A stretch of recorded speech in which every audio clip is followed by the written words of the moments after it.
صباح الخير صبايا، كيفكن؟ طمنوني عنكن. اشتقت لكم كتير ورجعت لكم بفيديو جديد. اليوم رح كمل معكم تفريزات رمضان، وهي التفريزات مهمة بالنسبة إلي، مهمة كتير. رح تعرفوا ليش. كمان بالفترة الأخيرة أنا كتير قصرت بتنزيل الفيديوهات، كنت عم بعدي بظروف. كمان رح أحكي لكم عنها. وكتير منكم صبايا عم يسأل عن زينة رمضان. إن شاء الله رح نزل الفيديو يوم الجمعة إذا وصل هذا الفيديو 15,000 لايك. أنا محضرت لكم عن جد زينة بتجنن، أفكار كتير حلوة رح تعجبكم، أنا متأكدة من هذا الشيء. مشان هيك إذا ما انكم مشتركين اشتركوا وفعلوا زر الجرس مشان يوصلكم الفيديوهات فورا أول ما بتنزل.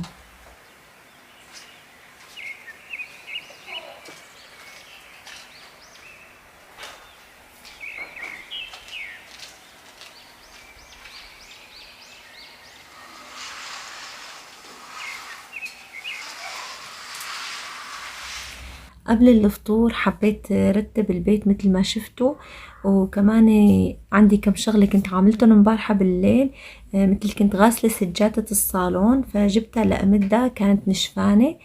كمان انتو كتير بتسألوني انه سجادك بنغسل، كله بنغسل بالغسالة، بس انا غسالتي كبيرة يعني 9 كيلو بتسع، فالحمد لله بيسعوا كل السجادات، وبيجي هيك نوعيته رقيقة.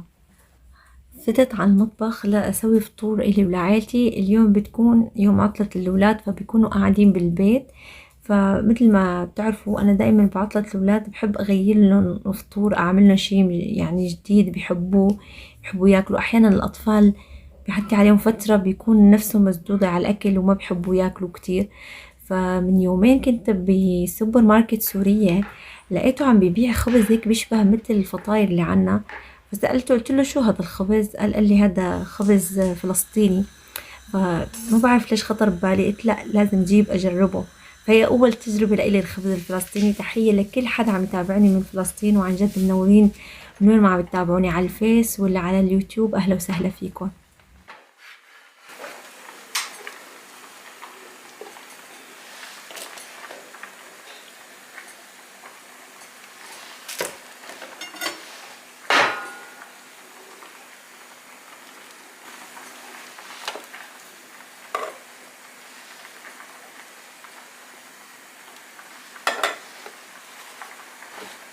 حبيت أحشي الخبز بزيت الزيتون والزعتر الفلسطيني، كتير طعمته كتير طيبة. ما بعرف إذا دايقينه، إذا ما كنت دايقينه اشتروا منه بيجي لونه أخضر.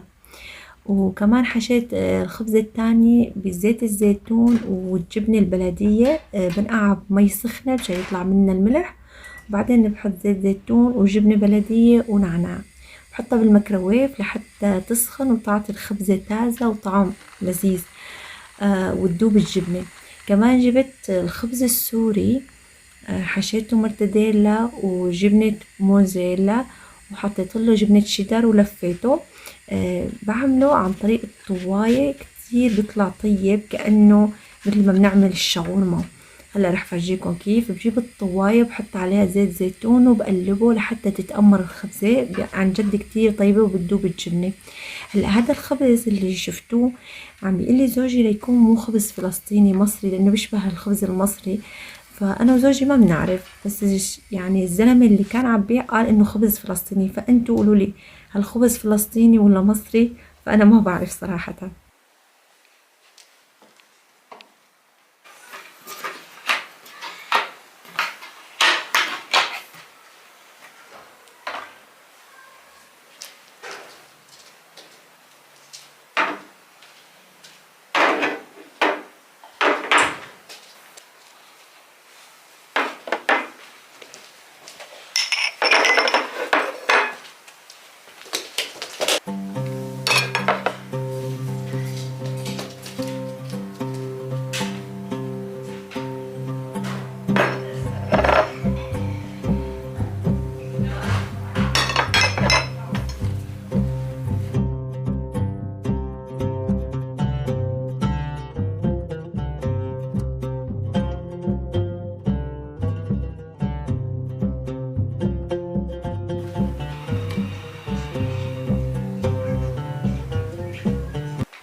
الحمد لله بعد ما خلصنا الفطور قعدت ضبيت الفطور. بعد ما ضبيت الفطور جيت على المطبخ لأبلش تفريزات رمضان. قلت لكم هي التفريزات كتير مهمة.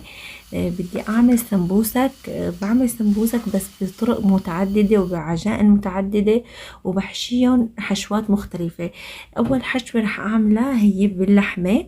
حطيت زيت نباتي، قليت اللحمة، بعدين ضفت لها البصل. بتقدروا تضيفوا البصل قبل وبتقدروا تضيفوا البصل بعد، انتوا اللي بتحبوه. بعد ما يدوب البصل وهون ببلش احط البهارات يعني اللي بفضلها بهاي الاكلة، البهار والفلفل الاسود والملح.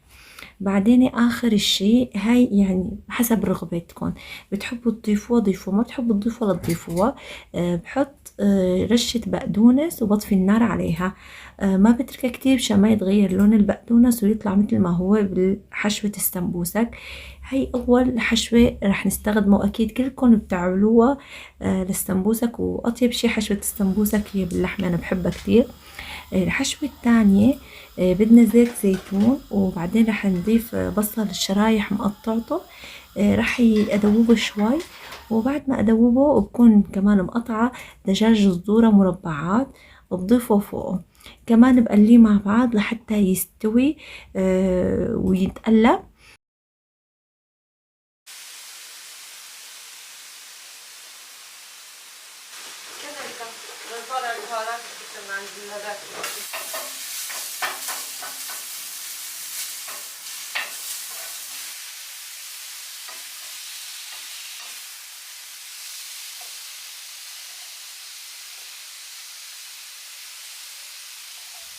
بعد ما تقلت البصل والدجاج منيح، هلا بضيف الفلفل الاسود والسماق وكمان الملح. هي البهارات اللي حطيتهم للدجاج.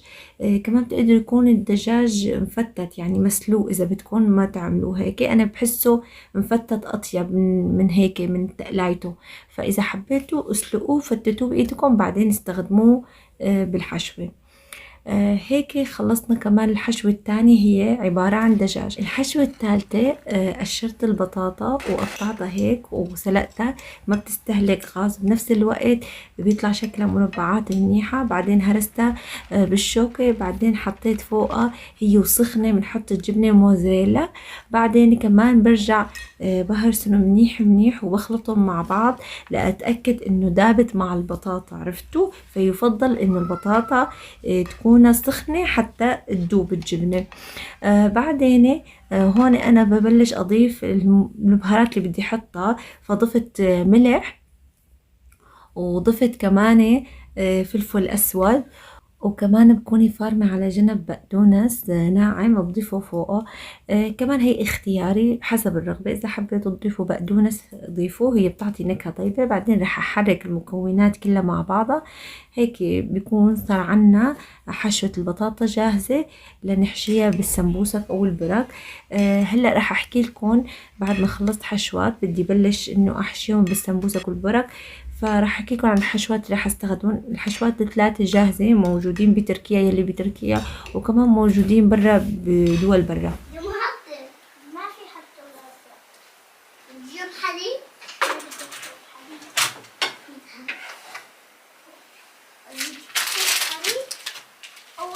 اول عجينه رح استخدمها واحشي فيها اللحمه اللي سويناها هي عجينه البقلاوه، موجوده بكل السوبر ماركت، حتى موجوده برا يعني اللي عم يتابعني من غير دوله كمان موجوده باكتريه السوبر ماركت.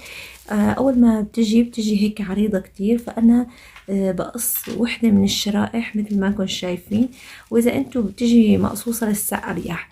فبعد ما قصيتها مثل ما انكم شايفين فورا بسكرها وبرجعها لمكانها لانه بتجفر وهي حساسة جدا. هلا اول اشي راح اجيب 2 طبقة وبلش احشيهم مثل ما انكم شايفين لحمة، والفهم على شكل سمبوسك يعني شكل مثلث.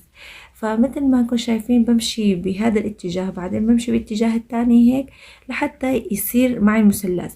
كمان بتقدروا تحطوا على جنب معلقة طحينة وشوية مي، تحركوهم مع بعض وتدهنون على العجينة، وبعدين تلفوها إذا بتكون. أنا لا، ما هيك عملت، أنا ما دهنت شي. آخر الشي لما بدي أدهن شي بجيب مي عادية وفرشاي بدهن هيك على الجنب بالمي، وبعدين بدخلها مكان العجينة. شايفين هيك النهاية بتصير. هدول رح نقليهم كلهم قلي بالزيت وبتصير بالقلاية الهوائية. بس أكيد يعني بالزيت شكلها غير وطعمتها غير، بالقلاية الهوائية بتطلع كأنها مشوية أو مقلية قلية صحية، فمختلفة عن القلي الطبيعية اللي بتاكلوه بالعادة. أكيد رح فرجيكم إياهم كلهم.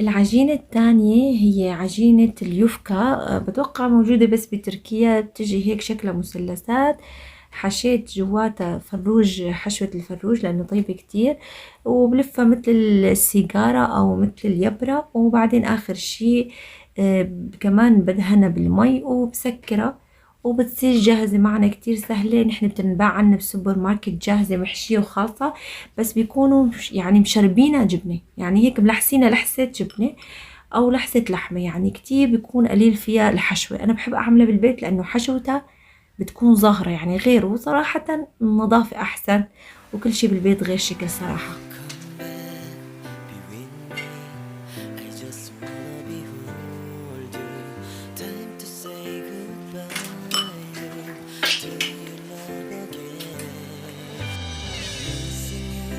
العجينة الأخيرة هي الثالثة، عجينة بيف باستري، موجودة بكل الدول، كمان اسمها عنا بتركيا ميليفوي، موجودة بالبرادات بالثلاجات، بتجي هي سعرها أغلى من كل العجائن بس طعمتها أطيب شي. جبت العجينة، حطيت تحت شوية طحين وقطعتها مثل ما انكم شايفين. بعدين هون بدي أحشيها البطاطا، بعد ما قطعتها بالمستطيل بحشيها وبسكرها من كل الأطراف مثل ما انكم شايفين. وبعدين بعد ما أسكرها بيكون جايبة يا سكينة يا أي أداة عندكم إياها حابين تعملوا فيها الشكل اللي بتحبوه. أنا جبت هي السكينة على شكل زجزاج، بتعطي شكل كتير حلو. بلش قطعها، بس إنه بحط لها طحين مشان ما تلزق بالعجينة، بيطلع الشكل ظابط 100%. بعد ما أقطعها كمان بقليها، على فكرة هي بتنعمل بالفرن كمان، بس بالقلي أطيب صراحة. فبيطلع معنا هذا الشكل، بكون طيب كتير وشكله بجنن. كمان رح فرجيكم إياها.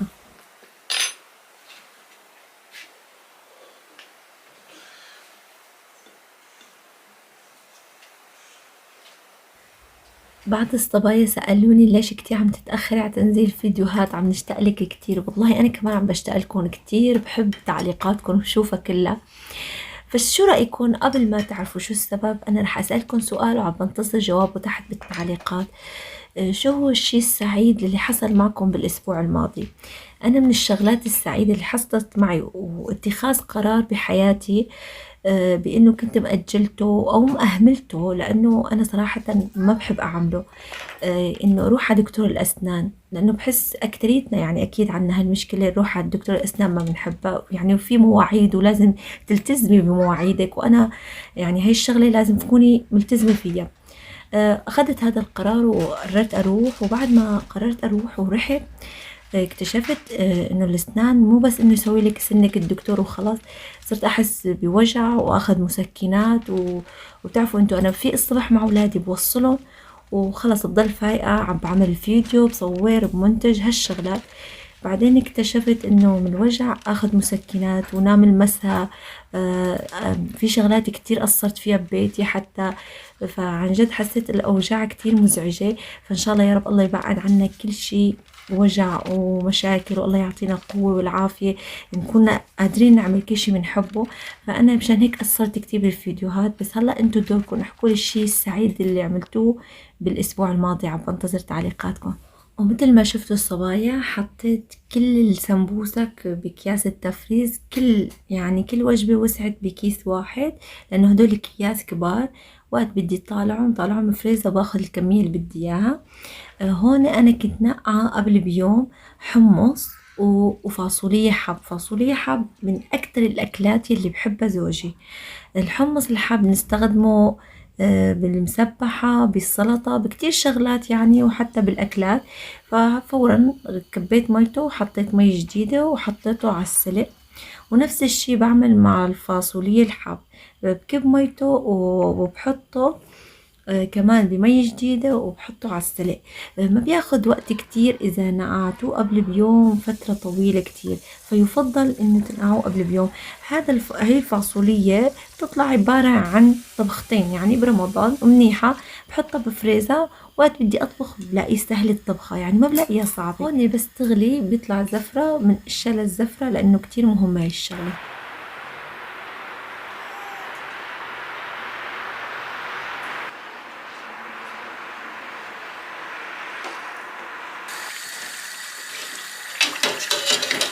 كل شوي هيك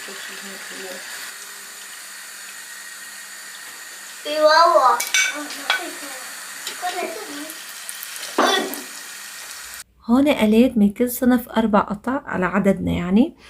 فقلت لحالي لندوقها وقلكن رأيي. هون أنا والله انصدمت، ولادي كتير حبوها وعشقوها يعني، وما كترت وما فكرت إنه الولاد بيحبوا هالشي. والله طلعوا كتير حبوا الولاد. هلا راح أحكي لكم شغلة. البرك لما قريتن عجينة البرك بالقلي كتير طيبين، أطيب من القلاية الهوائية. البقلاوة، عجينة البقلاوة بالقلاية الهوائية أطيب صراحة. عندكم عجينة البيف باستري بالقلاية الهوائية بيطلعوا كأنه مثل شكلهم بالفرن، أما بالقلي بالزيت أطيب بكتير بكتير. أنا أكتر شي عجبني أنا وزوجي هي عجينة بيف باستري.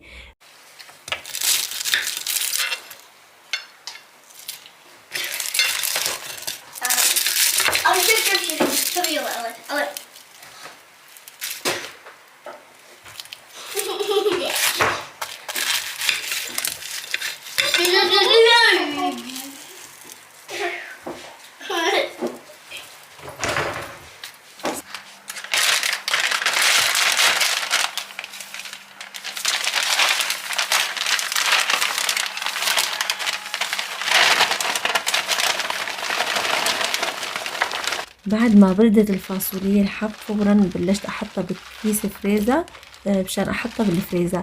انا الفاصوليا الحب ما حطيت لها كربونات، بس سلقتها وما طولت معي، لانه النوعيه اللي جايبتها نوعيه كتير منيحه. قبل كنت اجيب نوعيات تطلع كتير سيئه وتطول كتير بالسلق وما تستوي واحط لها كربونات.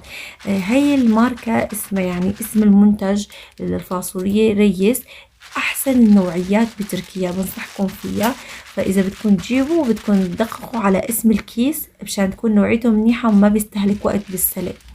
كمان الحمص نفس الشي، بدكم تنقوا من النوعيات المنيحه مشان ما تحطوا له كربونات وتستهلكوا كتير وقت بالسلق.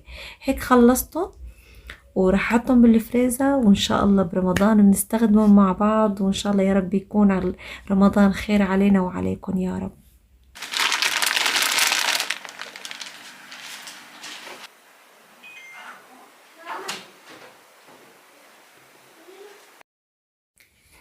بعد ما خلصت كل شيء هون صار وقت الغداء، وانا ما كان عندي غداء وما كنت مفكرة شو بدي اعمل.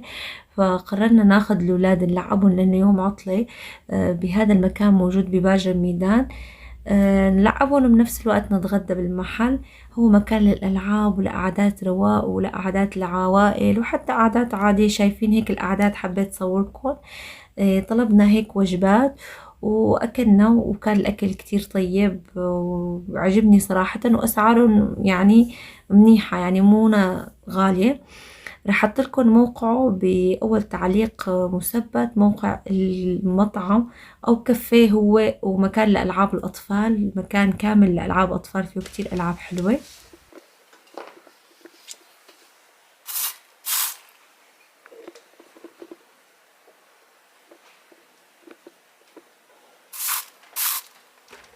لما كنا برا اتصلوا بابن حماي وقالوا لنا انه بده يجوا لعنا المسا سهرة.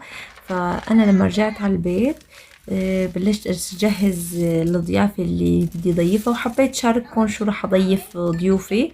وشام حبت تساعدني يا جماعة، عندي بنت صبية ما بشتغل انا بالبيت، هي كل شي بتعمل لي.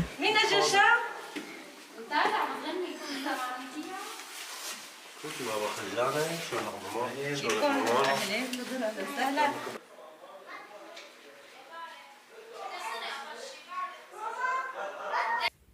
أول ما يجوا ضيوفي بحب إنه أسوي شي ساخن، لأنه بتعرفوا أنتوا والله الجو شتاء وحلو الواحد يشرب شي ساخن، فحبيت أسوي شاي.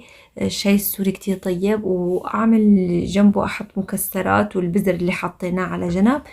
وبعدين عملت مشروب بارد. على فكرة ما راح أشارككم إياه بقناتي تسنيم هوم، راح أشارككم إياه بقناتي حلول تسنيم.